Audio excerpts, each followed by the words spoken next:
오늘은 웨스터민스터 소요리 문답 89문에서 90문에 해당하는 내용이죠. 은혜의 수단으로서 말씀에 대한 부분들을 우리가 이제 살펴보도록 하겠습니다. 지난주에 우리가 하나님께서 우리에게 주신 구원의 유익을 누리는 수단들로서 그걸 이제 은혜의 수단들을 우리에게 허락하시고 있는데, 그것들이 이제 말씀과 성례와 기도다, 이런 것들이 외적이고 통상적인 수단들이다. 그래서 이게 외적이고 통상적이라는 것은 어떤 사람들에게만 개별적으로 주관적으로 주어지는 그런 방식이 아니라 모든 믿는 신자들에게, 신자라고 하면 누구에게나 다 이런 수단들을 통해서 하나님께서 주시는 그 은혜를 까먹지 않고 믿음을 유지해 나갈 수 있도록 우리에게 구원의 유익을 주시는 객관적인 방식들이다라고 말씀을 드렸어요. 그래서 제가 이것을 매일 먹는 밥의 비유를 드렸죠. 아이들이 키가 자라는 건 어떻게 자라는 거예요? 어쩌다가 나가서 한번 특별한 날에 먹는 외식 을 먹어서 키가 크는 게 아니라 날마다 엄마가 챙겨주는 그죠? 엄마의 밥상, 맨날 먹는 그 밥을 먹고 아이들이 건강하게 자라나는 거다. 마찬가지로 우리도 이 은혜의 수단으로서 말씀과 기도와 성례 이런 것들이 객관적으로 우리 가운데서, 그러니까 예배 가운데서라든가 모든 우리의 삶 가운데서 이런 말씀들을 통해 가지고 은혜의 수단들을 통해서 우리가 점점점 믿음이 성화되어 간다라고 말씀을 드렸습니다. 그래서 이 한 가지 덧붙이자면 이 외적인 수단들은 기계적이지 않다라고 했어요. 기계적이지 않다라는 것은 내가 그냥 말씀을 단순히 읽는다, 이제 오늘 얘기하겠지만 읽는다 하는 것으로 끝나는 문제가 아니라는 거예요. 여러분 보세요. 말씀을 읽을 때 여러분들 그러면은 그게 항상 똑같이 은혜가 똑같이 임하나요? 그렇지 않아요. 제 예를 들을게요. 오늘도 마찬가지로 저는 계속 하루 종일, 이제 수요일이니까 더더군다나 말씀을 준비하는데 제 모든 시간들이 할애되었어요. 자, 그럼 제 마음 가운데 말씀을 읽을 때 은혜를 누리는 시간들이 분명히 있었겠죠. 그 긴 시간들 동안에. 반면에 그러면 은혜만 누리는 시간만 있었겠어요? 아니면은 말씀 보기 싫다라고 생각되는 시간이 있었을까요? 없었을까요? 대답 잘하세요. 이분들이 나를 뭘로 알고 이 증인이 있어가지고 내가 거짓말을 못하겠네. 있죠. 계속 말씀만 보는데 어떻게 그게 여러분들 지겹지 않겠어요? 이것도 잘 들으셔야 돼요. 오해하시면 안 돼. 그러니까 거기에 보세요. 한 10시간을 계속 말씀에만 집중을 해요. 네, 시간을. 그러면 그 10시간 동안 집중하는데 그게 계속 집중이 되냐고요? 안 된다고요. 그 얘기하는 거예요. 그래서 이게 기계적이지 않다라는 거예요. 그러니까 말씀을 읽더라도 어떨 때는 폭포수 같이 하나님이 그 말씀 가운데 은혜를 부어주실 때가 있어요. 또 어떨 때는 말씀을 아무리 읽어도 말씀 한 구절도 내 귀에, 내 마음에 안 들어오고 그냥 읽고 마는 그런 때가 있다라는 거예요. 그래서 이런 것들이 왜 그러느냐? 하나님이 우리에게 베푸시는 은혜의 수단들이기 때문이다. 그러니까 은혜의 수단들이라는 것은 이것이 계속 반복적으로 매일매일 우리의 삶 가운데서 일어나야만 하는 일들 가운데 하나다. 이게 한 번 하고 말면 되는 것이 아니다라는 거예요. 밥을 여러분 어저께 먹었다고 오늘 안 먹으면 되나요? 그런 사람 없죠. 네. 매일매일 먹잖아요. 그렇게 우리가 이제 말씀을 묵상해야 되는 거죠. 자, 오늘 그래서 나눌 주제도 이 말씀인데 이것도 마찬가지예요. 그러니까 이걸 요약하자면, 오늘 소요리 문답을 요약하자면 이거예요.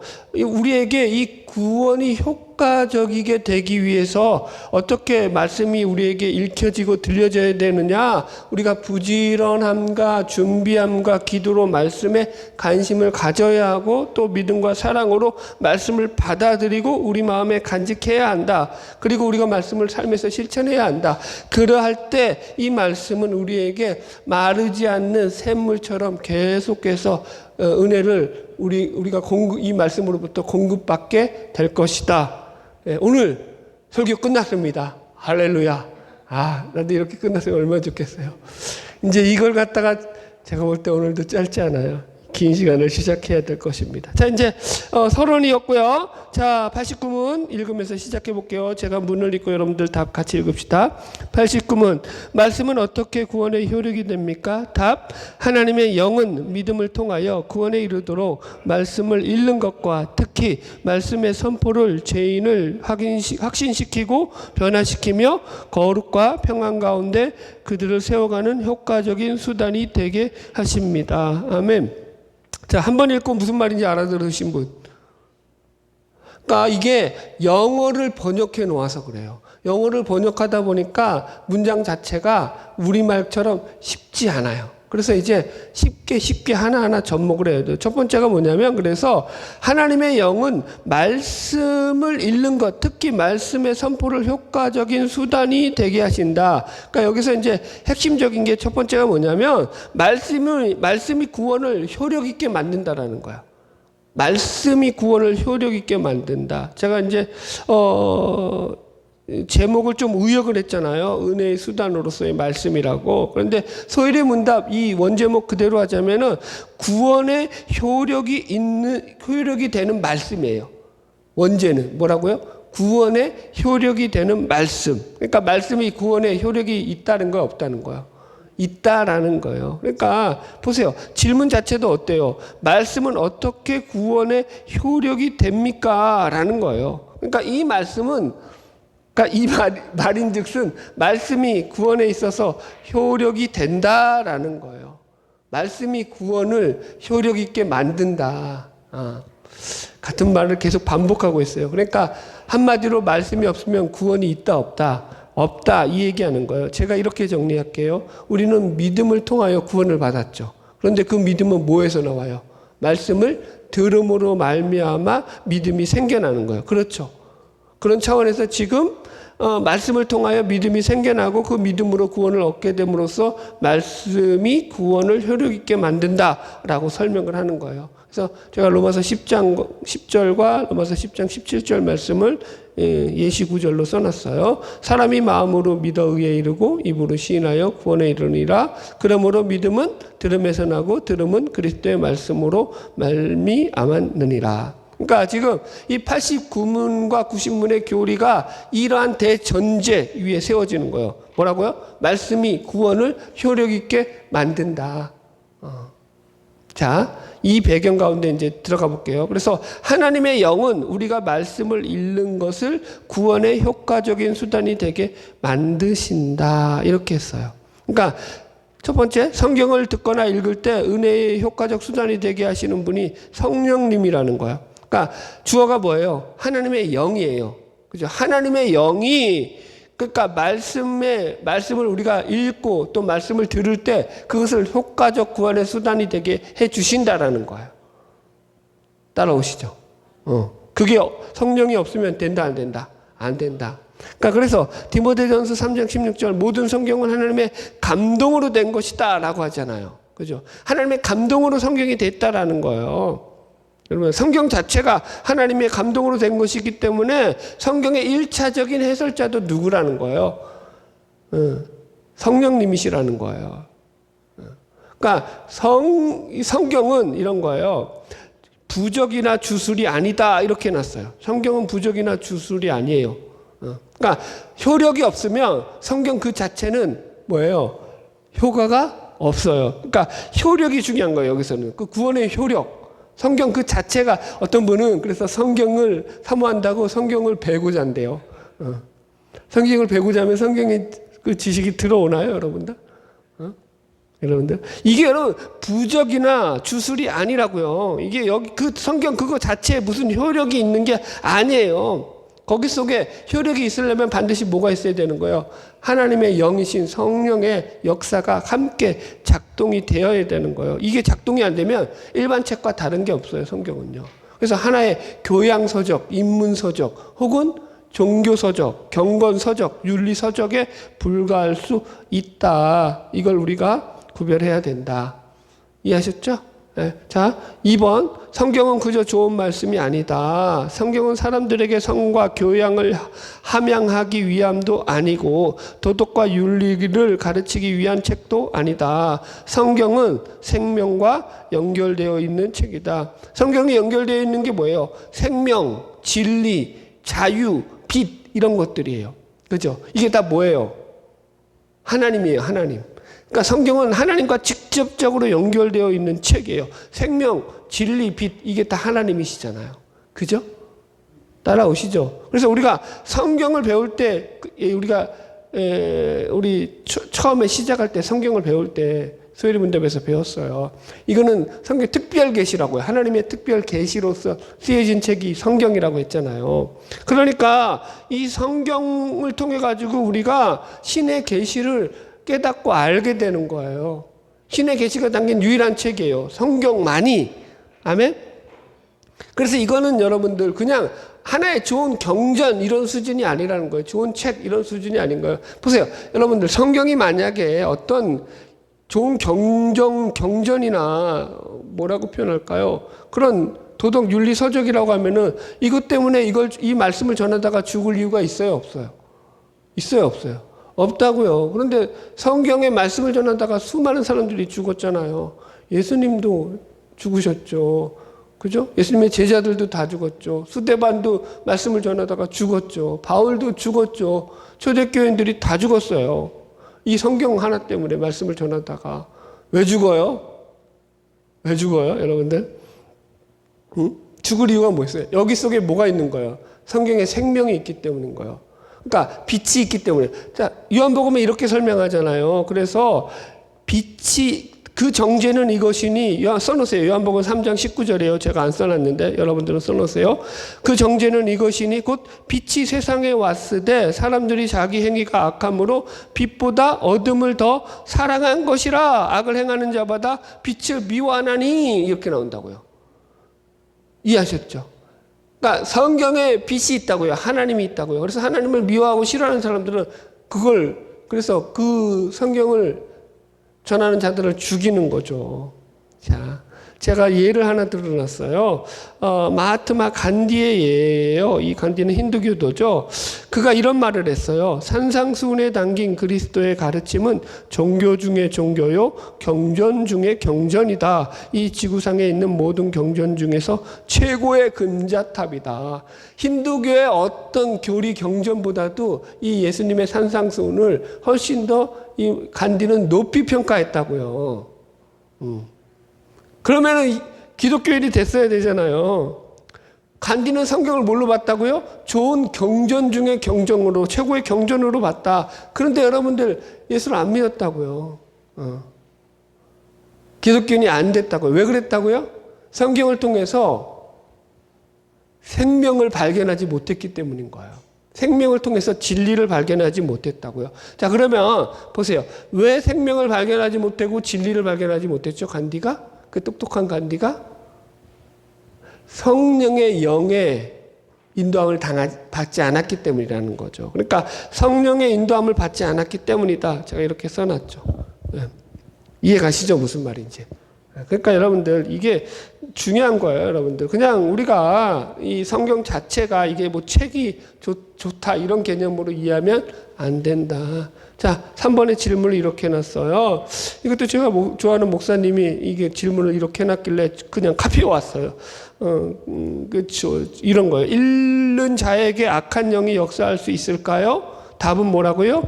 예, 얼마든지 있습니다. 예. 그러니까 만약 악한 영이 함께하면은요, 하나님의 말씀은 오히려 해로운 수단이 될 수 있다라는 거예요. 성경을 읽으면서 이것 봐라, 야 어떻게 이딴 것을 믿어?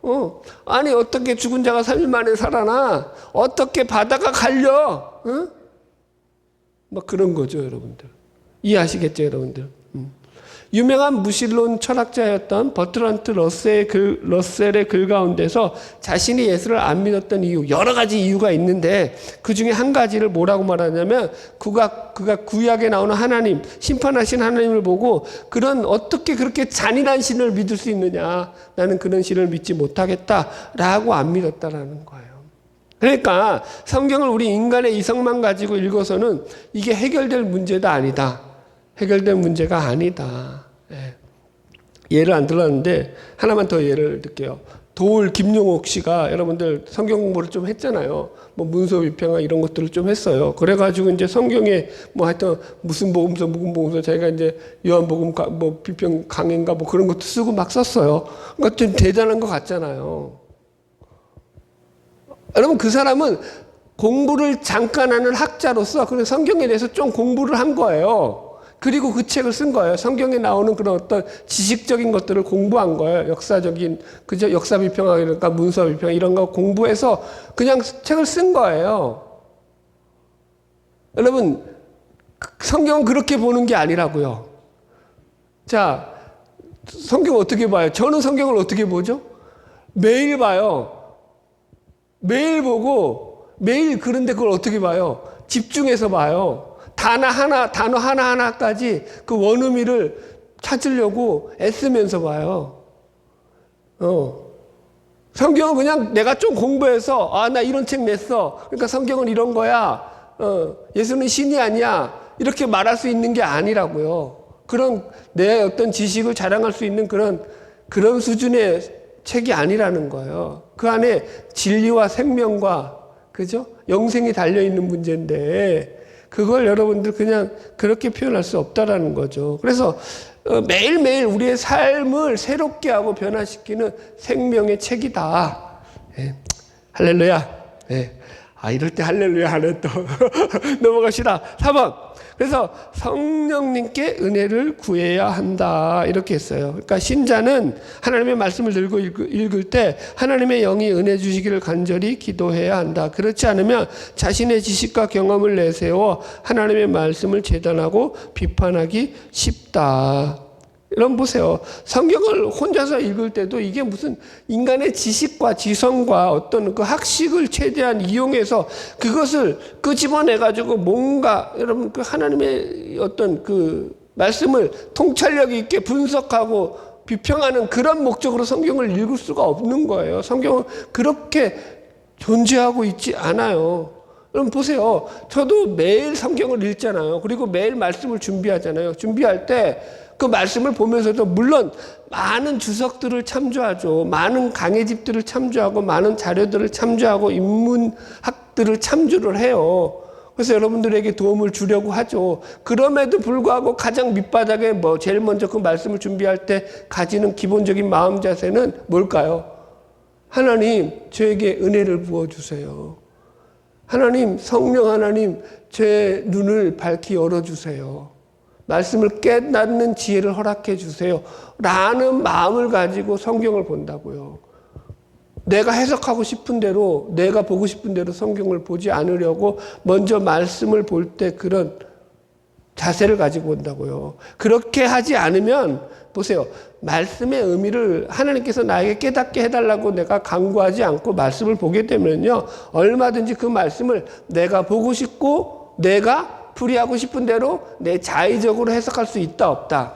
있다. 그러면 그건 진리다 아니다?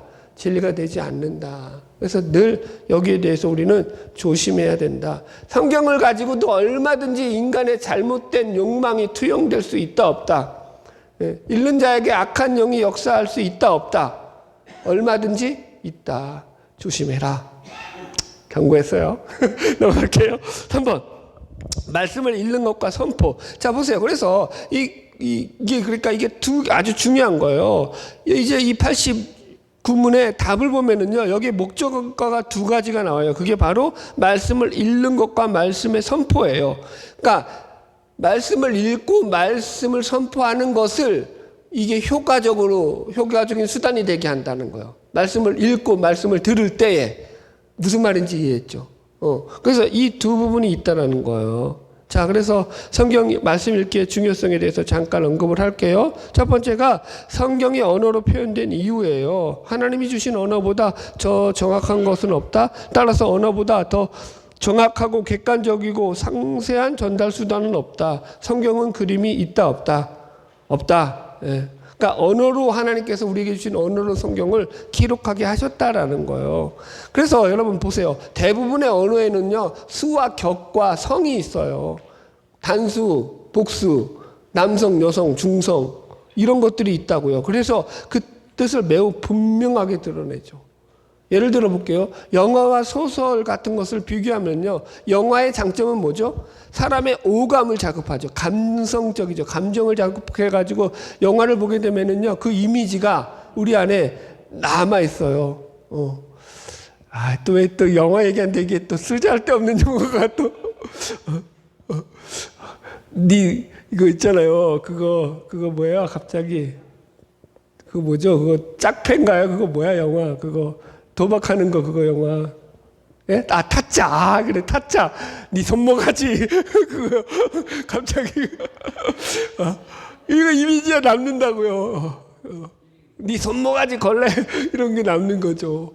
이런 건 이미지에 남는단 말이에요. 영화가 가지고 있는 강력한 거죠. 그러나 메시지는 없다고요 거기에. 그런데 책은요, 글은요, 그걸 읽으면 메시지가 남죠. 왜냐하면 강력하게 거기 속에서 전달하는 의미가 글을 통해서 확실하게 전달되거든요. 예를 들어서 제가 이제 청소년기에 제와벌을 읽었어요. 그럼에도 제가 문학 소년이었어요. 물론 성경은 안 읽었지만 그때 제와벌을 읽고 제가 어떤 느낌을 가졌냐면은 인간이 죄를 짓게 되면은 그 죄를 짓고 난 뒤에 이러한 아주 복잡하고 아주 그냥 그죠? 그 마음속에서 생겨나는 그 아주 뭐랄까요? 미묘하고 그 번뇌하는 그 갈등과 고민과 그런 고통이 그 죄를 짓고 난 인간의 심령 속에서 계속 그를 갖다가 몰아붙이는구나. 안 읽어봤는 분들은 무슨 말인지 모르죠. 읽어본 분들은 알아요. 그러니까 집에 가서 한번 읽어보세요. 안 읽어도 돼. 요새는 워낙 유튜브가 잘 나와가지고 그거 들어서 낭독해주는 거 한번 들으세요.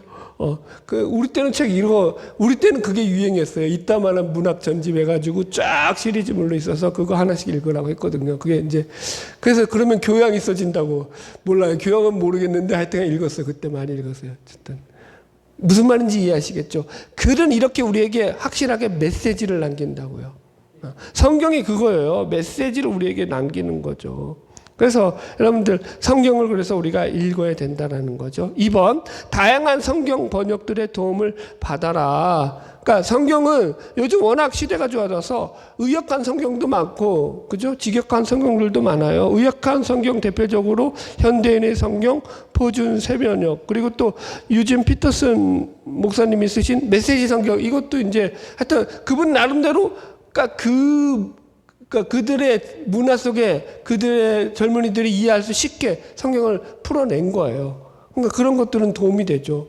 또 어떻게, 이걸 어떻게 바라보, 이런 식으로도 볼 수 있구나. 그러나 이제 직역한 성경은요, 훨씬 더 뭐라 그럴까요? 이 직역을 했기 때문에 그 말씀이 가지고 있는 본 뜻을 갖다가 좀 더 그냥 다이렉트, 직접적으로 이해할 수 있죠. 예를 들어서 우리가 가지고 있는 개역개정 성경이라든가 영어 성경으로는 NASB 성경 그런 것들, 킹제임스 버전 성경도 흠정역 성경도 약간 그렇죠? 직역한 성경에 해당되죠. 이런 성경들이고요. 그래서 성경은 세 번째, 듣거나 읽을 때 은혜가 된다. 그러니까 성경은요, 여러분들 우리가 늘 그래서 늘 우리 가운데서 가까이 두고 말씀을 들으려고 해야 되는 거예요. 마틴 루터가 종교개혁을 할 때 5대 강령이 있었죠. 슬로건이 있었죠. 첫 번째가 솔라 스크립투라예요. 오직 성경. 그 다음에 솔라 그라치아, 오직 은혜, 솔라 크리스토스, 오직 그리스도, 솔라 피데, 오직 믿음, 솔라 데오 글로리아, 오직 하나님께 영광. 그래서 그러니까 이 오직 성경이라는 이 슬로건, 이 강령을 가지고 종교개혁이 시작된 거예요. 그래서 마틴 루터가 했던 최대 업적 중에 하나가 라틴어 성경을 독일어 성경으로 번역한 거거든요. 왜냐하면은 그 당시에 여러분들 보세요. 이제 95개조 반박본을 내고 마틴 루터가 이제 카톨릭에게 몰려가지고 도망 다니면서 했던 게 뭐냐면 성경 번역하는 일이었어요. 왜냐하면 사람들이 성경을 라틴어로 말하니까 알아들어요? 못 알아들어요? 그건 지식인들 소수의 언어란 말이에요. 여러분들 영어로 설교하면 알아듣겠어요? 못 알아듣겠어요? 난 알아듣는데 막 이렇게 나가는 거지. 그 소수의 언어라고요. 죄송해요. 이것도 실수를 했네. 이해하시겠죠? 그러니까 이런 부분들이 문제가 있다. 그러니까 사람들이 아무리 가톨릭에서 미사를 드려도 뭔 말을 해도 알아들어요? 못 알아들어? 못 알아듣는 거지. 말씀을 모르는데 뭘.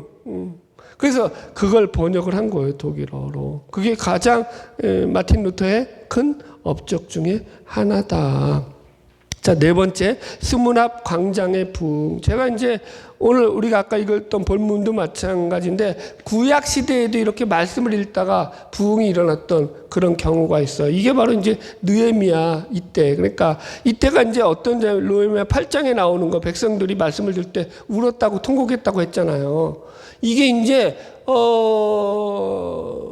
나팔절에 사람들이 모아놓고 이제 성벽 재건을 완성하고 난 뒤에 학사 에스라죠. 학사 에스라가 이제 레위 사람들을 모아가지고 하나님의 율법책을 가져오라고 해가지고 새벽부터 정오까지 그 말씀을 사람들한테 읽어주는 거예요.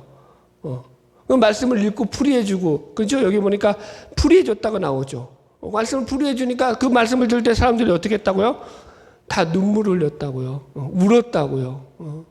바로 이거예요. 이 울음이 뭐였냐면은 대부분의 성경학자들은 자신들의 죄를 깨닫고 회개하는 통해의 눈물이었다. 이렇게 그렇게 해석을 합니다, 여러분들. 그러니까 말씀을 듣고 깨닫고 되자 자신들이 죄인됨을 깨닫게 되고 그러면서 통해의 눈물이 터져 나온 거죠.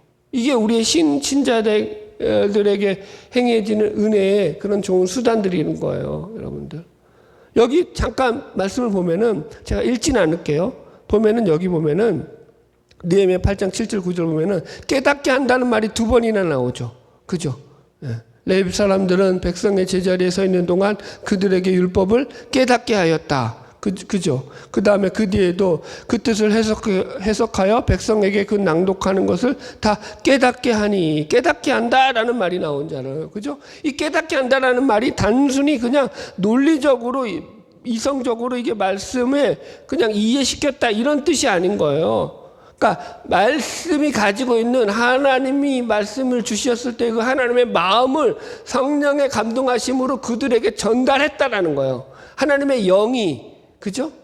우리 지금 다루는 주제잖아요. 하나님의 영이 그들에게 역사를 하는 거예요. 그렇게 될 때 말씀을 깨닫게 된다고요. 그래서 눈물이 터져 나왔다고요. 이 변화를 가리키는 거라고요. 아멘? 1차적으로는 학사 에스라가 말씀을 읽고 전했지만 2차적으로는 성령 하나님이 그 가운데서 역사하신 것이다. 자, 그래서 2번, 이제 두 번째로 나갈게요. 그러면은 이게 어떤 효과적인 수단이 되느냐라는 거예요. 그래서 죄인을 확신시키고 변화시키고 세우는 수단이다. 그래서 여기서 세 가지의 동사가 나와요. 그러니까 죄인이에요. 죄인을 구원에 이르는 효과적인 수단이 되는 거예요. 이 말씀이. 우리가 죄인이에요. 그죠? 근데 어떻게 세 가지로 변화시키면, 세 가지로 그들을 갖다가 바꾸는데 어떻게 바꾸냐면은 죄인을 확신시킨다. 컨빈스의 영어로. 그러니까 말씀을 듣고 읽고 할 때 그 말씀이 납득되고 이해되어지게 성령 하나님이 그 말씀에 사람들이 설득되도록 그렇게 만들어 주신다는 거예요. 여러분들도 말씀을 들을 때 이해되는 건 왜 그런 거예요? 여러분들의 지식이 좋아서? 아니요. 성령 하나님이 그걸 납득하게 해주시는 거예요. 우리 교회도 그렇잖아요. 저 열심히 하는데 어떤 분들은 정말 너무 좋아서 막 이해하는데 어떤 분들은 어때요? 이해 못하는 분들이 얼굴에 표정에 나와요. 그러면 저도 답답하죠. 하여튼 그런 부분이 있다. 확신시키는 부분이 있고, 두 번째가 컨버트예요. 이게 변화시키다예요. 변화시킨다. 그러니까 말씀을 들을 때 그 삶까지 연결되어서 그 말씀이 자신을 바꿔놓는 거고요. 마지막으로 빌드업이에요. 세워주는 거예요. 세워주는 거. 그러니까 교회를 세우고 그 사람의 새로운 삶을 세워가는 거예요. 하나님 나라를 이루어가는 거죠. 쉽게 말하면 성화되어 가는 것들. 이런 일들이 말씀을 통해서 성령의 역사함으로 말미암아 성령의 영이 우리 가운데 들어옴으로 말미암아서 성령의 감동하심으로 일어나게 된다. 네. 그렇다고요. 1. 말씀의 믿음의 발생과 증가. 그래서 이걸 믿음이라고 표현하더라고요. 그러니까 1. 믿음이 생기는 은혜는 성령님의 역사로서 보통 말씀에 의해 주어지고, 이게 신앙 고백이요. 웨스트민스터 신앙 고백서 14장에 나오는 거예요. 믿음의 증가와 강화도 성령님의 역사로서 말씀과 성례와 기도로 이루어진다. 제가 그래 근대로 읽어드릴게요. 웨스트민스터 신앙고백 제14장 믿음에 관해서 택함을 받은 자들이 그들의 영혼 구원에 이르도록 믿게 해주는 믿음의 은혜는 그들의 마음속에 계시는 그리스도의 영의 역사로서 보통 말씀의 사역에 의해 생겨나고, 그러니까 말씀의 사역 가운데서 그게 믿게 된다는 거죠. 그리고 그것의 증거와 강화도 역시 말씀의 사역, 성례, 기도로 이루어진다. 그래서 개신교회는요, 말씀이 제일 중요해요. 말씀이 역사에서 우리가 변화되고 그것 속에서 우리가 믿음이 발생하고 성장하게 된다는 거예요. 가톨릭은요. 가톨릭은 말씀이 아니라 성례예요. 성례. 은혜의 수단 가운데.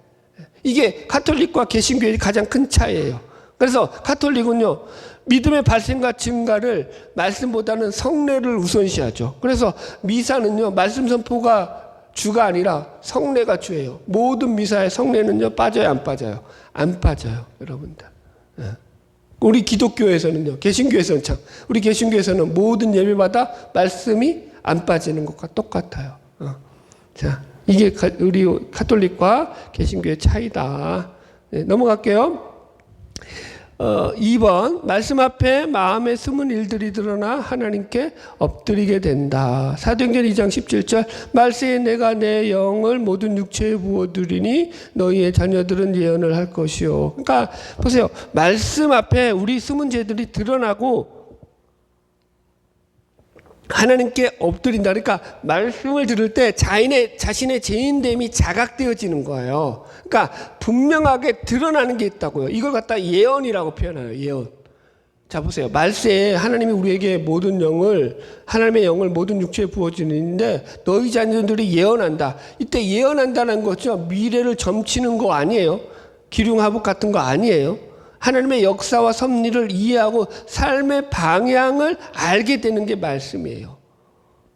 예언이에요. 이해하셨죠? 그 다음 거, 그래서 고린도서 14장 24절로 25절에 보면 방언과 예언에 대한 말씀이 나오는데, 그러므로 온 교회가 함께 모여 다 방언으로 말하면 알지 못하는 자들이나 믿지 않는 자들이 들어와서 너희가 미쳤다 하지 않겠느냐. 안 그러겠어요? 예? 교회에 들어왔는데 전부 다 알아듣지 못하는 말로 샬라샬라샬라 하고 있으면 미쳤다고 그러지. 누가 제정신이야. 그런데 예언은 그런 게 아니라는 거예요. 그러나 다 예언을 하면 믿지 않는 자들이, 알지 못하는 자들이 들어와서 모든 사람에게 책망을 들으며 모든 사람에게 판단을 받고 그 마음에 숨은 일들이 드러나게 되므로, 예언을 하니까 어떤 일이 발생한다고요? 그 마음에 숨어있는 죄들이 드러나게 된다고요. 인간의 그 죄성을 자극하게 된다고요. 그래서 엎드려 하나님께 경배하며 하나님이 참으로 너희 가운데 계신다 전파하리라. 이게 바로 예언이 가진 은사의 특징이라. 예언의 은사의 특징이에요. 그러니까 예언의 은사는 오늘날로 말하면 말씀의 은사예요. 말씀의 은사를 가지고 우리가 말씀을 통해서 그 말씀을 제대로 듣게 되면 우리의 죄인됨에 대한 자각이 생겨나요. 죄가 드러나는 역할을 하는 거예요. 아멘. 예. 그래서 성령의 역사로 우리는 말씀을 읽을 때 이런 변화가 우리 가운데 일어나게 된다. 자, 넘어갈게요. 세 번째, 말씀은 교회를 세운다. 사도행전 20장 32절 말씀 한 장 넘겨서 읽어봅시다.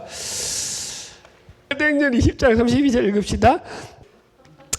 지금 내가 여러분을 주와 및 그 은혜의 말씀에 부탁하노니 그 말씀이 여러분을 능히 든든히 세우사 거룩하게 하심을 입은 모든 자 가운데 기업이 있게 하시리라. 이게 무슨 말이냐면은 바울이 이제 3차 전도 여행을 마치고 예루살렘으로 들어가기 전에 에베소에 있는 장로들을 자기가 있는 밀레도에 청해요. 그래놓고 그들에게 이제 당부의 말씀을 하는 거예요. 겉면에 말을 하는데 뭐라고 말하고 있어요? 지금 내가 여러분을 주와 및 그 은혜의 말씀에 부탁한다.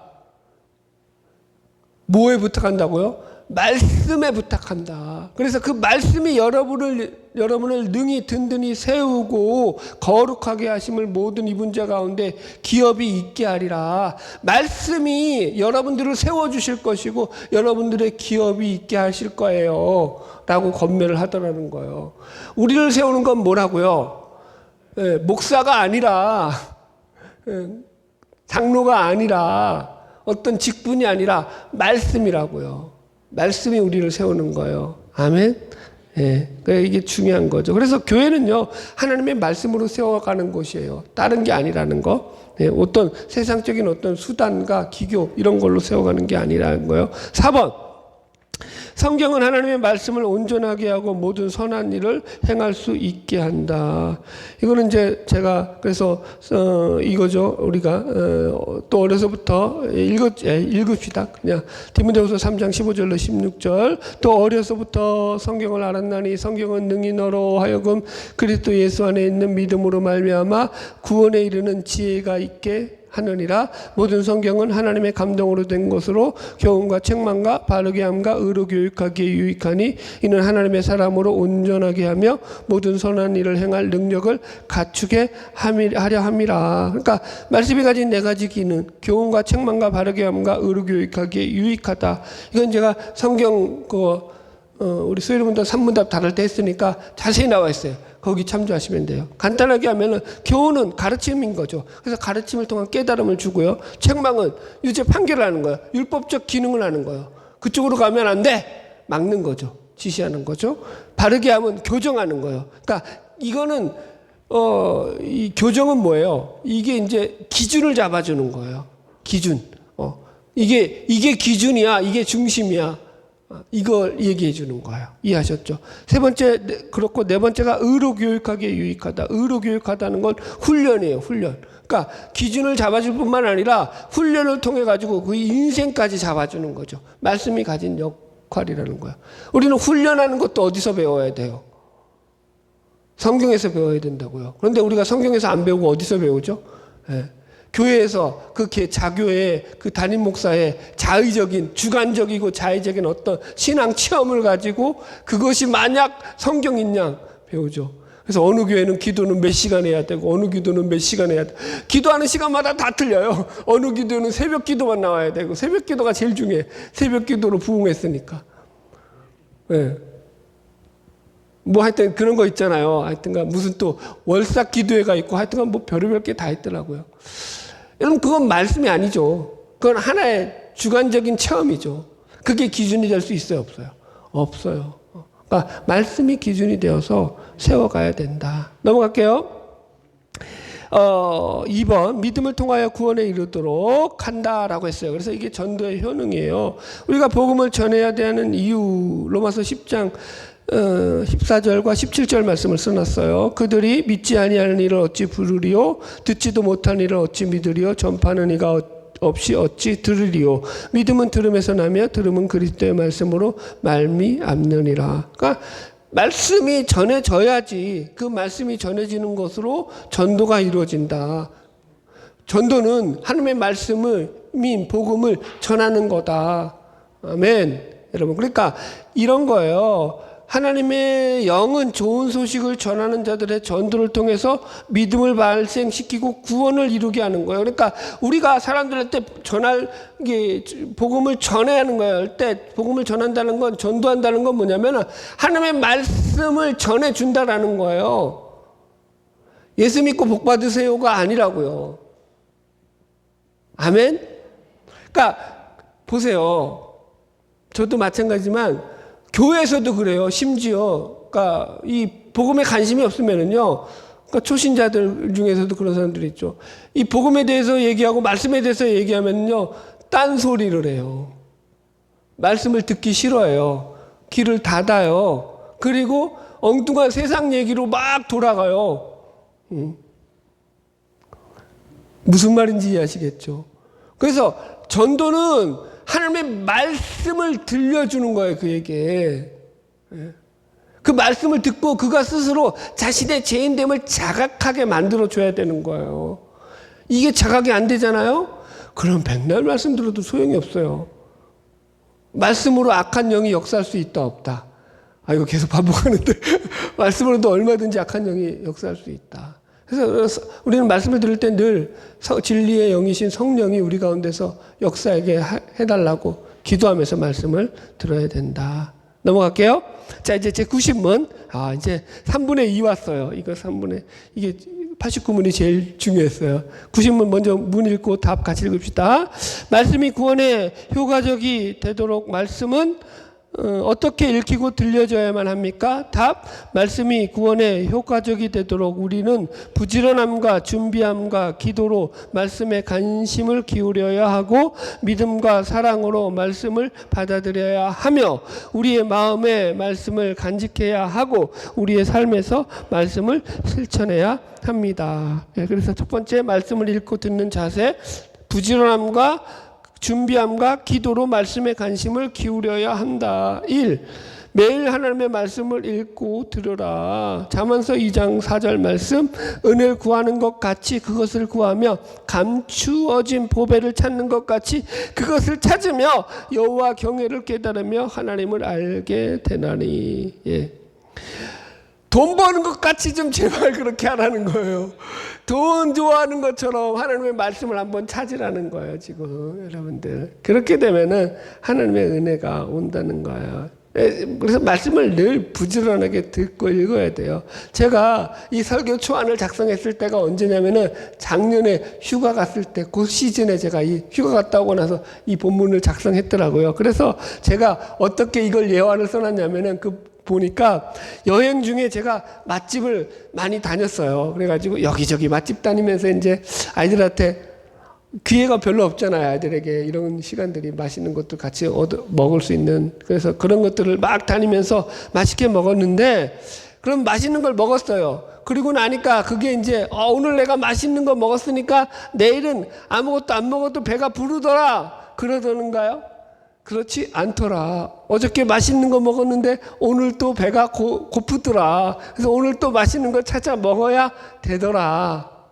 이걸 비유로 써놨더라고요. 말씀도 똑같은 거예요.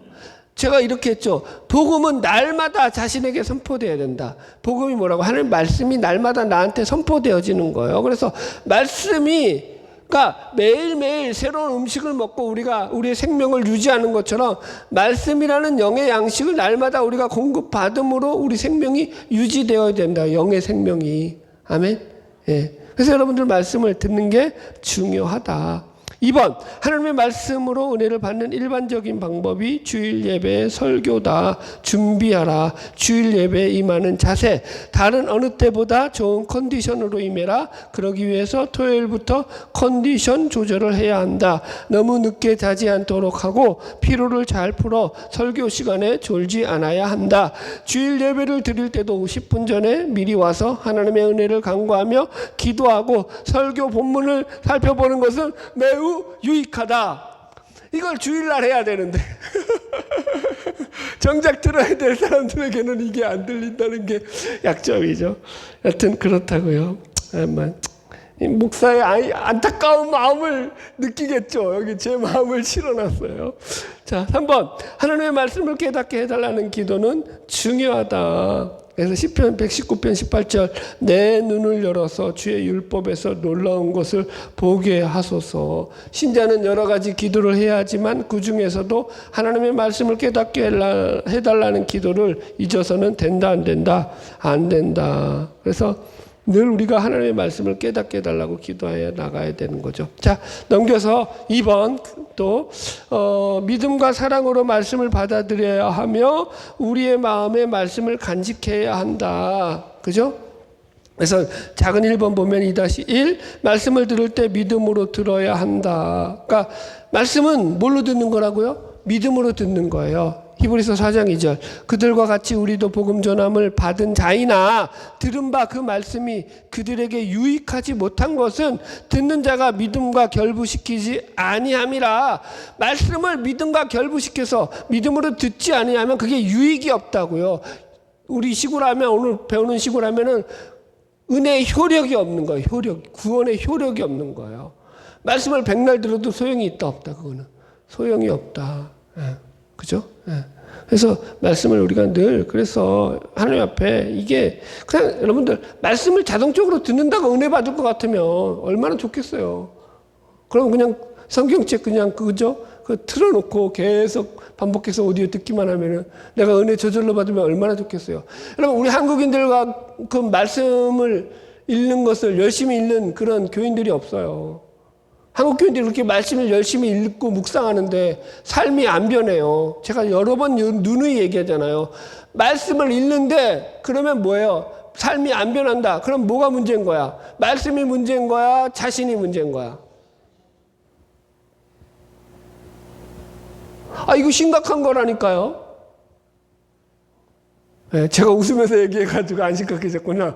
이거 그런데 심각한 거, 왜 안 변하죠?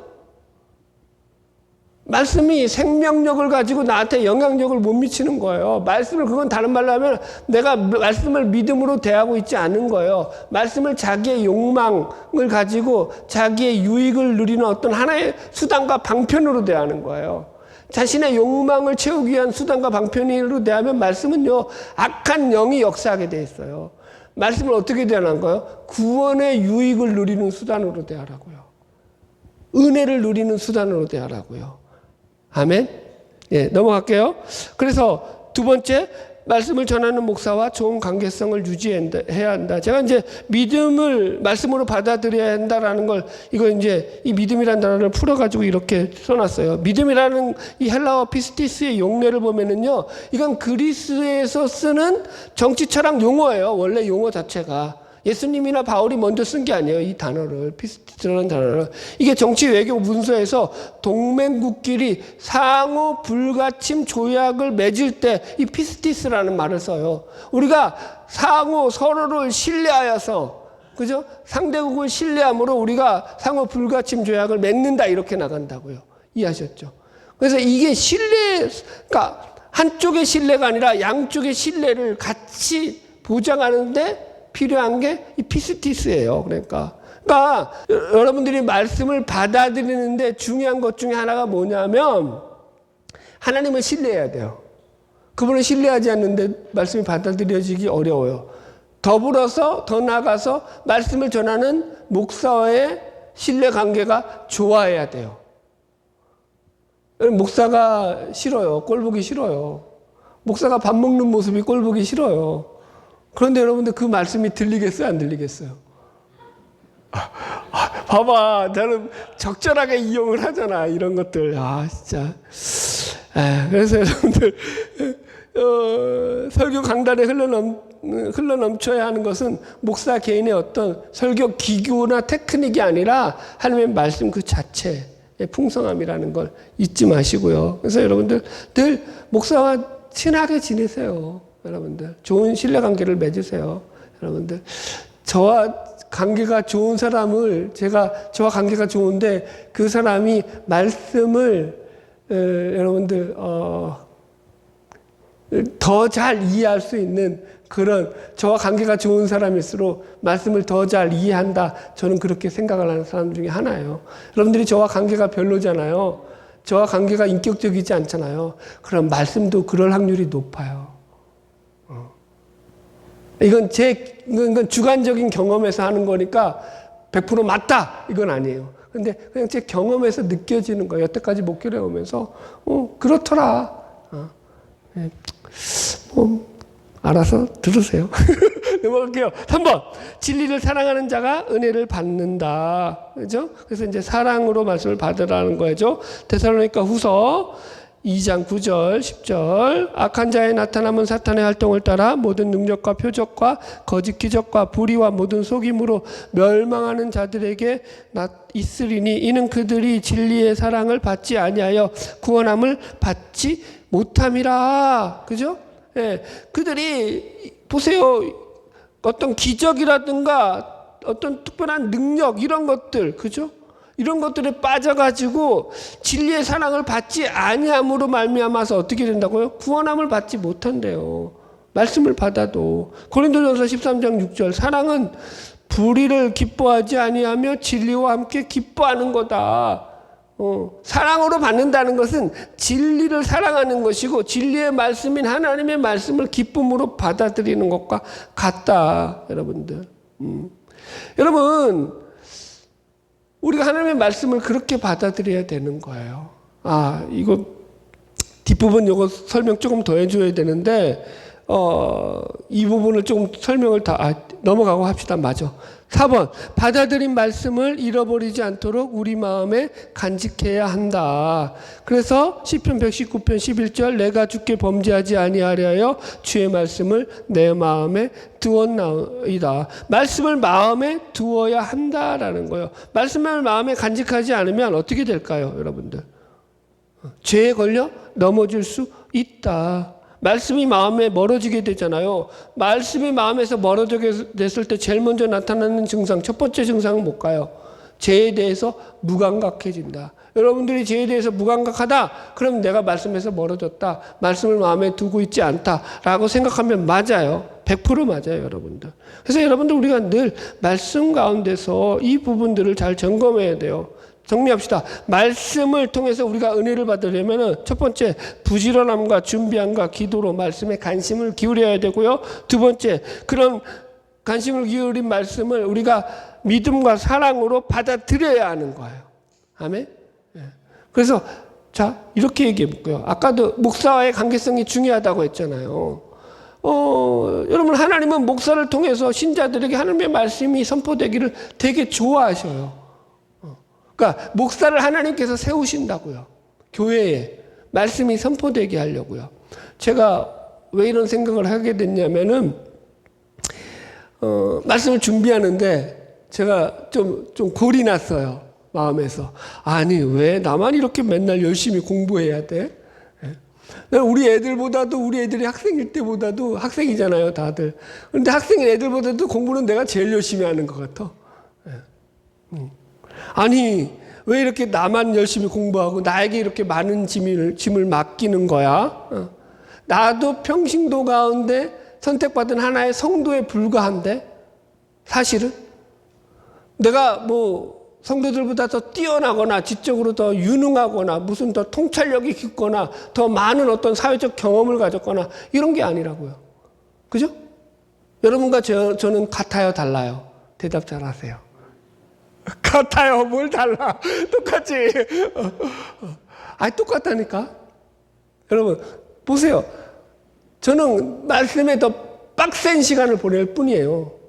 말씀에 나의 전문성을 다 투자해가지고 이 말씀을 더 깊이 있게 여러분들에게 어떻게든지 잘 설득하고 설명하기 위해서 나의 전문성을 발휘해서 이 부분에 대해서 내가 모든 시간을 사용할 뿐이에요. 그러면서 제가 생각한 게 그래서 목사의 역할이 중요하다라는 거예요. 만약에 보세요. 목사가 설교를 등한시한다.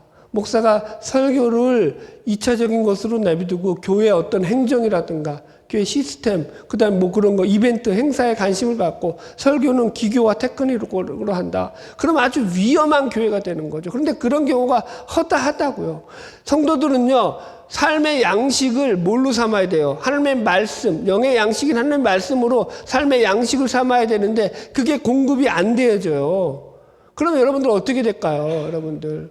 그러니까 제일 목사 중에서 위험한 게 설교 준비는 적게 했어요. 근데 강단에 올라갔는데 그 사람이 워낙 테크닉이 좋아. 설교 테크닉이 좋아요. 강단 테크닉이 좋아요. 기교가 좋아요. 그러니까 사람들이 설교 준비를 별로 안 해도 하여튼간 엄청나게 은혜 받아. 그리고 내려오면 이 사람은 준비도 별로 안 하고 올라가서 말씀을 전했는데 사람들은 엄청나게 은혜 받고 막 뒤집어지고 난리가 나니까 엄마 음해 하나님이 이렇게도 역사하네 이 착각을 하게 된다고요. 그게 바로 악령의 역사라고요.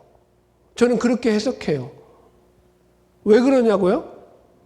하나님 말씀을 준비 없이 자기 마음대로 그 말씀을 가지고 대할 수 있는 요소가 얼마든지 그 안에는요 위험한 요소들이 많기 때문인 거예요. 말씀은 그렇게 우리가 가볍게 대할 수도 없고 시시하게 대할 수도 없어요. 여러분 제가 지금까지 뭐가 이게 그 어렵다고 지금 이 그 단어들 하나하나를 갖다가 지금 꼬집어가면서 이렇게까지 하냐고요. 이거 말씀도 아니고 이건 소요리 문답인데도 불구하고 소요리 문답 교리 가운데 담겨져 있는 말씀의 의미들 하나하나가 다 거기에 포함되어 있기 때문에 이렇게 하는 거 아니에요? 그죠? 그걸 배우는 거잖아요, 여러분들. 그래서 여러분들 이게 말씀에 있어서는요 우리가 가벼워지면 안 돼요. 그 말씀은 나의 생명을 살리는 것이구나 라는 생각을 가지고 접해야 되고, 그래서 목사가 필요한 거죠.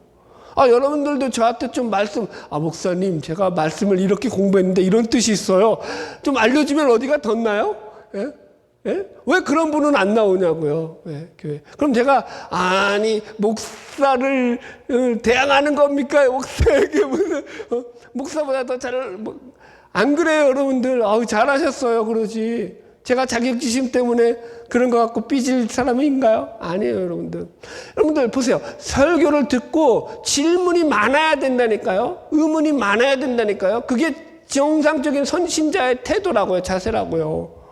말씀을 듣는데 왜 질문이 안 생겨요? 신에 대한 얘기인데 그건 내가 아는 얘기예요, 모르는 얘기예요? 기본적으로 모르는 얘기를 듣는 거예요. 그러면 거기에 대한 궁금증이 생겨야 되는 거 아니에요? 근데 안 궁금해. 왜 안 궁금할까?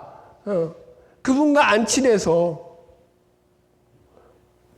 그만할게요. 죄송합니다. 갑자기 웃고 올라왔어요. 자, 3번. 정리합시다. 우리의 삶에서 말씀을 실천해야 한다. 행함이 없는 말씀은 산상누각이다. 그래서 자기 부인과 자기 전적 위탁, 이 두 가지 를 가지고 우리는 늘 말씀이 우리의 삶 속에서 현실적으로 드러날 수 있도록 이 말씀에 우리가 귀를 기울여야 되는 거예요. 그러니까 보세요. 현실이 말씀을 움직이는 게 아니라 말씀이 내 현실을 움직이게 해야 되는 거예요. 말씀이 나를 바꾸는 것이지 현실이 말씀을 바꿔서 내 삶을 바꾸는 게 아니라는 걸 놓치면 안 돼요. 아멘? 그러니까 말씀은요 우리를 어떻게 한다고요? 자유롭게 한다. 자유케 하는 거예요. 진리가 너희를 자유케 하는 거예요. 보세요. 유대인들은 말씀이 뭐가 됐어요? 구약의 말씀이 올무가 됐다고요. 그래서 엘리베이터도 못 누르잖아요. 이 땡땡이들은. 네. 진리가 자유한 거예요? 진리가 올무가 된 거예요? 그들에게는. 진리가. 그러면 보세요. 말씀의 본질이 올무여로서 그런 거예요? 아니면 그들이 본질을 잘못 파악했기 때문인 거예요? 후자죠. 누가 봐도 알죠. 왜 엘리베이터를 안 누른대? 손에 뭐가 장애가 들었나? 엘리베이터 버튼을 못 눌러요, 안식일 날. 그래 놓고 그게 거룩한 하나님의 뜻이래요. 미치고 환장하는 노릇 아니에요? 하나님이 그 정도의 속을 가지신 분이실까요? 너 그거 엘리베이터 버튼 누르면 너 복 못 받아. 너 천국에 못 올 줄 알아. 얼마나 무식한 신앙이냐고요. 왜 그렇게 됐다고요? 말씀을 가지고도 얼마든지 악한 영이 역사해서 그것을 잘못되게 할 수 있기 때문인 것을 우리가 놓치면 안 된다. 자, 마지막 4번. 말씀을 잘 읽는 방법. 그래서 1. 밥을 매일 먹어야 되지 말씀도 매일 먹어야 한다. 했던 얘기 반복해 드리는 거예요. 두 번째, 하나님의 말씀이 매일 잔존하는 죄성을 죽인다. 그러니까 말씀을 먹어야 할 때 우리가 죄인됨을 자각하는 거죠. 세 번째, 베레아 사람들 예를 들었어요. 그들이 신사적이어서 말씀을 더 잘 받아들였다고요. 신사적이다는 게 원어로 기족적이라고 했어요. 기족적이라는 의미가 이게 책을 읽고 연구하는 사람이라는 뜻이에요. 그 당시에 기족의 의미 자체가.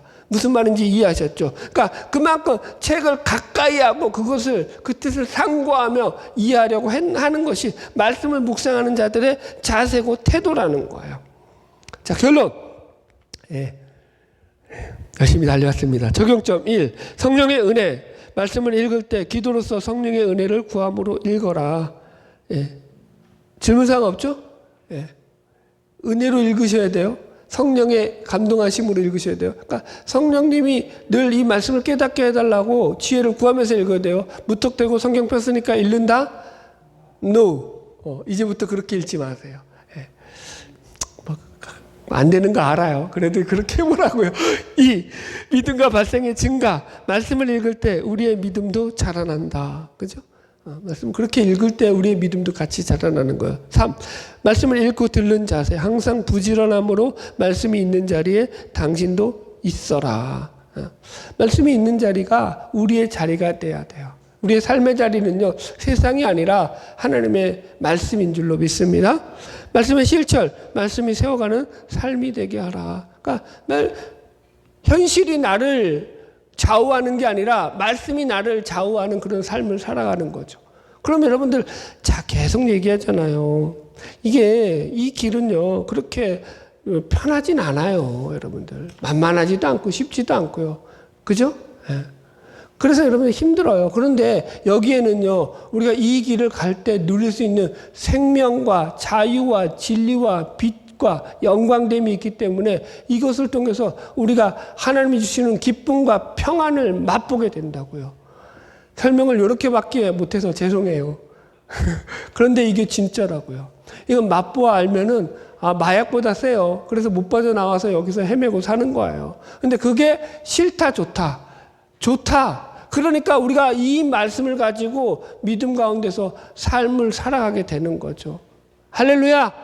바라기는 저와 여러분, 이 은혜가 넘쳐나기를 주의 이름으로 축복합니다.